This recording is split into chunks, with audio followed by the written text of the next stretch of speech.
7h16, allons retrouver notre matière grise à 7h15 le matin. Notre avocat, professeur, auteur, docteur en droit constitutionnel, mais surtout très bon éditorialiste qui nous fait réfléchir et qui est le maître de la citation. Et j'ai nommé Maître Frédéric Bérard. Ah, t'es fin, Michel, encore une fois, mais tu auras compris que les citations sont pas de moi, hein. C'est des gens pas mal plus intelligents. Mais quand on... non, mais l'avantage que t'as, Frédéric, c'est que c'est des gens très intelligents qui ont eu des passages dans leur vie inspirants puis qui l'ont mis par écrit. Mais toi, l'avantage que t'as, c'est que t'es lu, pas nous autres. Ouais, peut-être un peu, mais tu vois, moi, j'adore ça, lire ça, ces trucs-là, parce que je trouve qu'il y a une sagesse qui traverse les époques, puis je t'en ai gardé une pour la fin de la chronique, une belle de ton Victor Hugo, je pense que tu vas l'aimer. Tellement. Parle-moi d'Anastasia ce matin. Ben, écoute, c'est une grosse affaire parce que Anastasia, que je ne connais pas, à vrai dire, que je lui aurais enseigné il y a de ça longtemps, 10-12 ans, là, je me souviens plus ce qu'elle m'a dit. Et on est entré en contact récemment parce qu'elle est ukrainienne. Elle est déménagée ici toute petite. Elle suivait sa mère qui était journaliste, qui se sont installés ici. Sa famille est encore là-bas, c'est-à-dire en Ukraine. Et je me cherchais un témoignage, je voulais savoir un peu, parce que au-delà de on analyse la guerre actuellement, Michel, un peu comme si on analysait une partie de risque, hein? Mais il y a des drames humains, évidemment, qu'on a tendance peut-être un peu à oublier. Donc, je voulais savoir un petit peu plus en détail comment ça se passait sur le terrain, si je peux dire ça comme ça. Et ça a été, je te dirais, une entrevue très très difficile par Zoom parce que Anastasia, puis je dirais pas son nom de famille, je veux préserver certaines confidentialités. Elle non seulement ébranlée, elle est, comment je te dirais, pulvérisée émotivement par ce qui se passe en ce moment-ci. Mais en même temps, c'est quelqu'un qui a une résilience, qui a l'air absolument solide sur ses deux pattes. Puis elle m'expliquait, j'ai posé la question, est-ce que comment on vit ça, en fait, depuis le début? Puis elle m'expliquait, elle dit, même avant l'attaque du 24 février, tout ceci est absolument surréaliste. On faisait des plans d'évacuation avec sa famille. Est-ce que c'est possible de? Il y a des membres de sa famille qui font partie de l'armée, donc nécessairement qui ne pouvaient pas s'enfuir comme ça. On faisait des plans, la bouffe sèche, avez-vous acheté assez de bouffe sèche? Avez-vous acheté assez d'essence? On va vous transférer des sommes assez importantes parce qu'on craint les gels bancaires, hein, ce qui peut arriver aussi. Et elle dit, depuis le 24 février, c'est toute ma vie qui a changé, évidemment. Parce que j'ai posé la question, je dis, vos journées se déroulent comment? Elle dit, mes journées se déroulent de la façon suivante. On se réveille pour le peu qu'on a dormi. Et là, on fait le tour de la famille, on appelle tout le monde pour savoir si les gens sont encore en vie. Hey. Tu vois? Il y a des pays comme le Danemark qui enseignent des cours d'empathie maintenant à l'école. Puis je pense qu'on gagnerait peut-être aussi comme Québécois, comme Canadiens et autres à suivre ces cours-là. Et un des premiers trucs dans l'empathie, c'est mettons-nous dans la situation de l'autre. Faisons cet exercice-là ensemble, si tu veux bien, que tes auditeurs, 2 secondes. Pensez-y. Là. À chaque matin, depuis bientôt 3 semaines, vous vous réveillez, prenez votre téléphone, Zoom ou peu importe, et vous appelez chacun des membres de votre famille pour savoir s'ils vont répondre. C'est ça qui se passe en ce moment. Elle dit, puis par la suite, OK, tout le monde est en vie, good. Elle dit, là, on passe à travers les nouvelles générales pour savoir ce qui s'est produit dans le pays.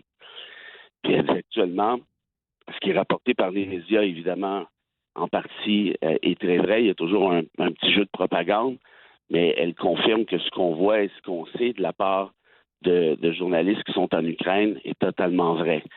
Elle me faisait part d'un aspect que j'avais, je m'en doutais un petit peu, mais je pensais pas que c'était à ce point-là. Écoute, ça a crevé le cœur, Michel, là, des orphelinats qui se sont vidés, évidemment, pour éviter les bombes. Mais ces enfants-là sont actuellement cachés dans des... Elle dit, ce ne sont pas des sous-sols. Elle dit, ce sont des caves, des demi-caves, et parfois, ce sont aussi des refoulements d'égouts, là. Okay. Donc, on a... C'est ça, la guerre aussi, hein. Et puis, bref, je disais, comment on fait face à une situation comme celle-là? Comment on se donne du courage? Comment elle dit, vous savez quoi? Elle dit, on n'a pas le droit de perdre cette guerre-là. C'est comme ça qu'on se donne du courage, parce que les gens qui sont sur le terrain là-bas, qui se battent, et là, on parle pas de soldats nécessairement, on parle de civils qui ont pris les armes offertes par le gouvernement ukrainien pour se défendre. C'est ça dont on parle. C'est pas armée versus armée comme c'est souvent le cas. Là, c'est armée plus civil, plus. Des gens qui n'ont jamais tiré de la mitraillette de leur vie. Je veux dire, je sais pas si tu as déjà tiré de la AK-47, pas moi. Demain matin, tu me donnes une AK-47 dans les mains, je sais pas là. Je sais pas moi si j'ai le goût de tirer sur quelqu'un. Donc, c'est ça qui est en train de se produire. Puis, je pose la question à savoir, Poutine là-dedans, qu'est-ce qu'on en pense? Écoute, parle-moi pas là-dessus à cette heure-là. Là. On finira pas avant 10 heures. Je te le dis, c'est un animal, c'est un enfant de chienne. J'ai pas de mots pour ce gars-là. Et tu vois, c'est drôle, hein, parce qu'elle a refusé de répondre. Elle a dit, tout a été dit. Elle dit, j'ai rien à ajouter. Mais ce que je peux dire, par contre, c'est qu'il a sous-estimé la force des Ukrainiens. Il a sous-estimé la résistance ukrainienne. Il a sous-estimé le trouble qu'on allait lui donner. Et là, j'ai été obligé de poser, Michel, la question que je ne voulais pas poser parce qu'elle est vraiment délicate, elle est vraiment sensible, mais en même temps, t'es journaliste, tu sais, parfois c'est notre job de poser ces questions-là. Et je lui ai dit, est-ce qu'il n'y a pas un paradoxe ici, Anastasia, dans le sens où, et je le dis de manière très, très, très délicate, mais dans le sens où plus il va y avoir de résistance ukrainienne, plus ce sera difficile pour Poutine, plus il pourrait être tenté. Parce que là, à un moment donné, là, il va avoir le choix entre, un, je perds la face et je retourne chez nous tranquille au Kremlin, ou deux, j'y vais pour le grand jeu, là. Non, lui, là, il faut qu'il soit assassiné ou neutralisé par quelqu'un à l'extérieur de son bureau qui va rentrer. Il faut le sortir de là. Lâchez-moi les histoires de résister pendant des mois et des années là, en Ukraine là, à attendre qu'il pèse sur le piton. Là. Non, il faut qu'on trouve une façon. La planète là, veut sauver sa planète. Là, on parle beaucoup des changements climatiques. Il faut faire des miracles là, au niveau climatique. Bien là, il faut faire un miracle au niveau humanitaire. Il faut nettoyer l'humanité de ce gars-là. Bien, c'est drôle parce que, tu vois, elle n'a pas dit ça comme ça, mais elle pense un peu comme toi dans le sens où elle a dit, je crois que la menace pour lui vient de l'intérieur, essentiellement. Parce qu'il ne faut pas oublier qu'il y a une majorité de Russes importante qui n'en veulent pas de cette guerre-là. Ils ne savent même pas, ça a l'air. Ils sont même pas plus au courant que ça, je vois le vert. C'est pas pour plusieurs, effectivement. Donc, écoute, elle me raconte ça, puis là, tu as des frissons parce que c'est réel, toute cette histoire-là. Puis j'ai osé poser la question aussi, question qui me plaisait pas. Je dis, qu'est-ce qui arrive si... Elle dit, vous savez, c'est une génération sacrifiée, là. Des gens de valeur qui se font assassiner, parce que c'est ça le terme, là, parce que tout ça est illégal, là, en droit, là, on s'entend bien. Ce sont des assassinats. C'est une génération sacrifiée, des gens de mon âge, des gens plus jeunes, des gens pleins d'espoir, des gens pleins de valeurs, qui se font tuer au moment où on se parle, qui n'ont rien demandé pour des trucs absolument absurdes. Tout à fait. Et là, j'ai fini en lui disant, qu'est-ce qui arrive si l'Ukraine perd? Est-ce que cette génération-là, est-ce que votre peuple va perdre espoir en l'humanité tellement tout ceci est injuste? Puis nous, on les regarde, là, puis on fait rien, au final. Et là, tu vois, il y a eu un silence. Puis elle dit, non. Elle dit, on va pas perdre. On peut pas perdre. Non. Je ne vais pas considérer cette option-là. On perdra pas. Il ne faut pas qu'ils perdent non plus.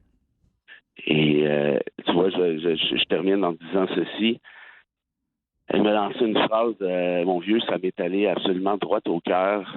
Elle dit, vous savez, quand on essaie d'encourager des gens qui sont sur place, on pense à toutes les formules, mais après quelques semaines, tu finis par avoir fait le tour de la possibilité des mots d'encouragement, hein, on s'entend, là? Oui. Elle m'est sorti un truc, puis je me trouvais un peu nounoune en lançant ça comme ça, mais c'est la seule chose qui m'est venue en tête. Elle dit, je leur ai dit, lâchez pas, vous savez, tout le monde, toute la communauté internationale est derrière vous. Et elle dit, vous savez ce qu'ils m'ont répondu? Je dis non. Elle dit, ils m'ont répondu ceci. Oui, on le sait. En d'autres termes, même s'ils savent tout l'appui qu'ils ont, ils sont quand même tout seuls au bat à se faire tirer dessus. J'aurais aimé mieux une réponse genre oui, on le sait pas. Oui, ben, c'est exactement. C'est pour ça qu'il y a un côté cruel là-dedans. Ouais. Oui, on le sait, puis vous faites rien. Écoute, hier, il y a un hôpital pour enfants qui a été bombardé. Tu sais, je veux dire, à un moment donné, là, ça va, là. C'est quoi ces horreurs-là? En 2022, on a l'impression de jouer dans un mauvais documentaire sur la Deuxième Guerre mondiale. Hey, finis-moi ça avec ta citation, s'il vous plaît. Je te finis ça avec Victor Hugo, qui est toujours un peu d'espoir, tu sais bien, mais J'espère. En même temps, c'est un gars lucide. Alors, c'est ceci. Depuis 6000 ans, la guerre plaît au peuple querelleur et Dieu perd son temps à faire les étoiles et les fleurs. Recommence ça, là, pour qu'on comprenne bien. Depuis 6000 ans, la guerre plaît au peuple querelleur. Et Dieu perd son temps à faire les étoiles et les fleurs. Merci, Frédéric. Un bon week-end, tout le monde. Puis on se reparle lundi. Sans faute.